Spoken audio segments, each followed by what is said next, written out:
Hey, are your kids going to online learning? This is a question that's been popping up a lot lately because with all reality, you look at, kind of right now is called spring break for a lot of different school districts, but we got the coronavirus going on. So a lot of school districts are trying to figure out, what do we do with all these kids? Do we bring them back together in a big group or what? So I want to address this real quick because this is a society issue. It's a society challenge. It's also a challenge for employers, as well as those that are independent contractors, entrepreneurs, things like that. So let's just throw this out there. I'm going to throw some ideas at you when it comes to online learning. So first of all, what's online learning and is this going to affect you?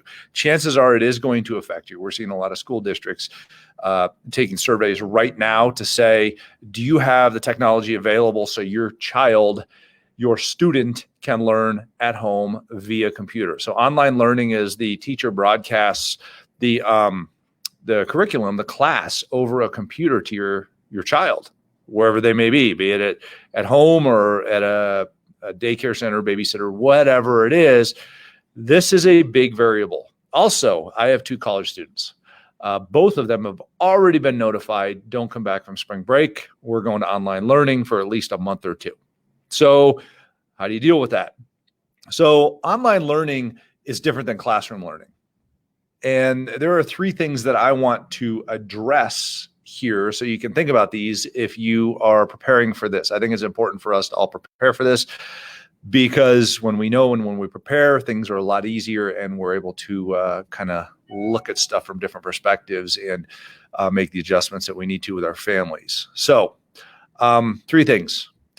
Online learning is more challenging than sitting in a classroom.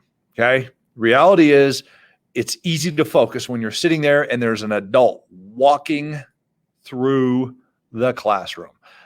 You also don't have the ability to hop up and wander off. You don't have a bag of chips in front of you, things like that. There is a distinct difference between physical presence and digital presence in the human mind. When we're watching TV, we have commercials. We can take breaks. We're used to doing that when we're looking at a computer screen or a television screen or something like that. And we can hit pause and we can move on. Online learning, if it's a live broadcast of online learning, is different. So you retain less. There's no human-to-human interaction, things like that. So it's more challenging for the student. It's also more challenging for the teacher. Okay. So we need to understand this. It's not just like watching a video and hoping to receive as much as when you're sitting in the classroom. So second thing, online learning is the student's responsibility. When they're sitting in a classroom, it's generally considered the teacher's responsibility because a teacher can break a student out of, the zone. Most people aren't paying attention all the time. So a teacher can walk by, touch the desk, call their name, things like that. Online learning is not possible. So your student can kind of zone off or pull up another tab on their computer or pick up their phone and be looking at, you ever see this when you're at the dinner table? Teachers see that. And that's why they don't allow phones to be used in the classroom.